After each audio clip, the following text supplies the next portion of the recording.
Good morning, or good afternoon, wherever you may be, or good evening, or good night. This is Jen at JensArtyInclinations, a place to create, share, and play.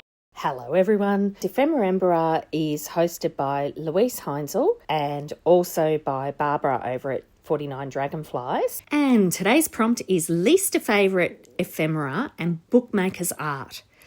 Well, least favourite ephemera for me is definitely belly bands.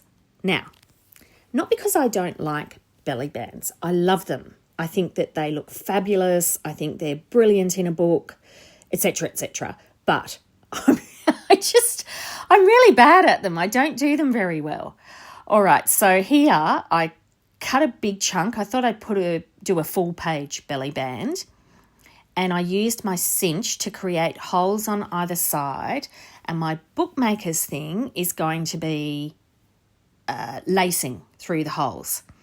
So that's my little gorgeous cinch machine. I absolutely love that machine. Anyway, getting some string.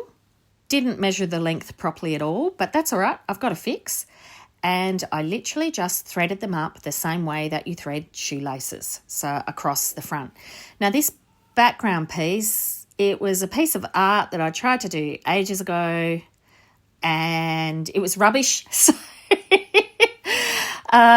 it taught me a lot in the techniques, so nothing is lost, and it's a nice big stiff piece of card because it's on like 300 or 500 GSM watercolour paper, so it's really nice and stiff. So I thought, perfect, let's use it. Let's use it for something else. And it looks much more effective cut off here, like as one piece on the side. So it's really busy, but yeah, I quite like the look of it. So as I say, lacing it up like shoelaces.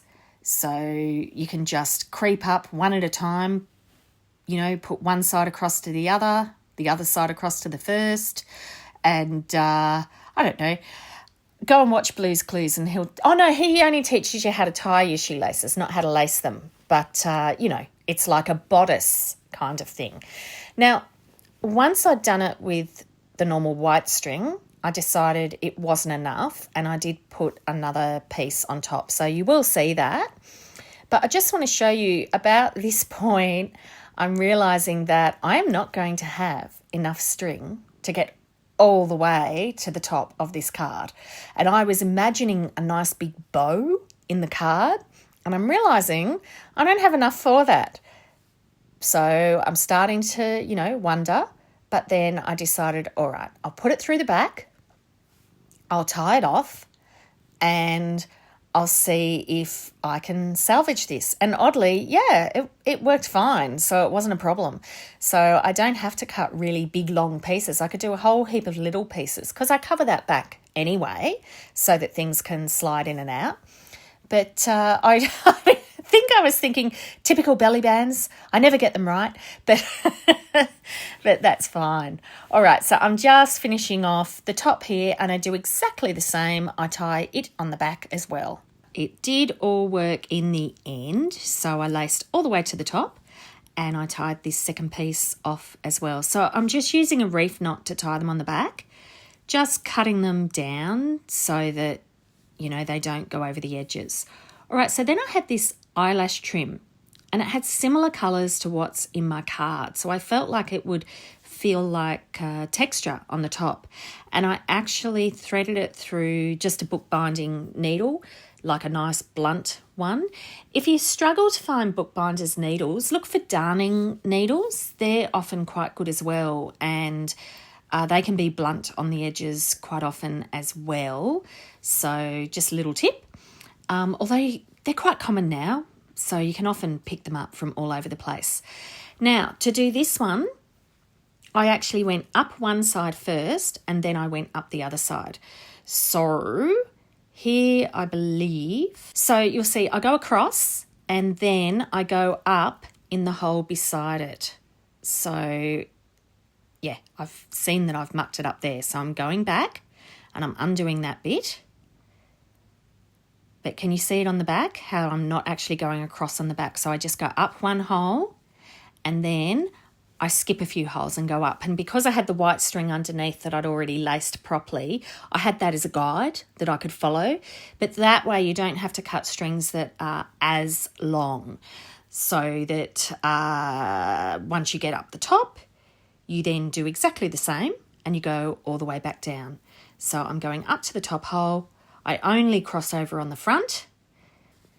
So back down, I'm crossing over the top one, and then when I'm coming up on the same side, and then I cross over on the front again.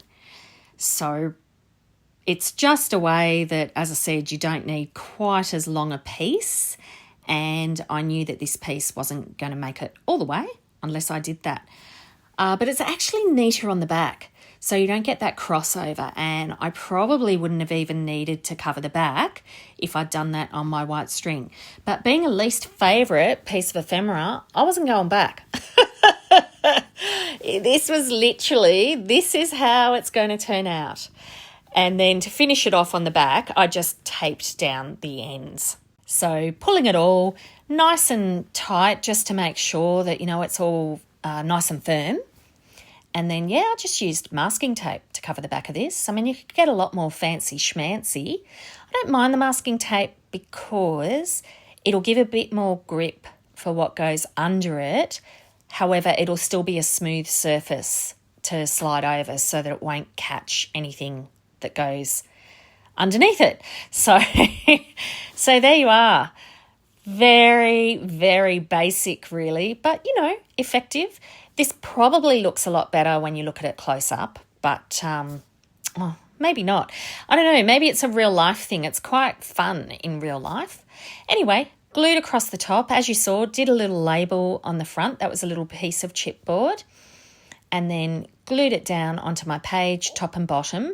And just to add a bit more security, I also staple across the top and across the bottom.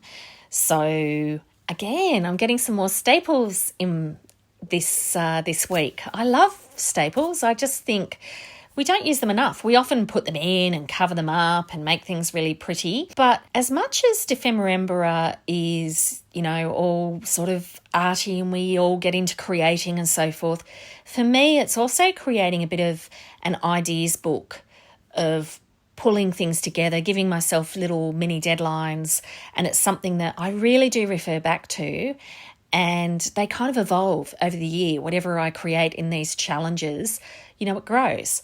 But anyway, there you go. Works as a belly band, which is quite amazing for me. They normally don't work very well. So maybe I'll start doing some full page ones. Thanks again, Luise and Barbara. Really loving it, and take care, everyone. See you next time. I'd love it if you could leave me a comment below. Hit the like button if you enjoyed what you saw today. And of course, please subscribe if you haven't already. I will see you next time. And in the meantime, keep creating. Enjoy!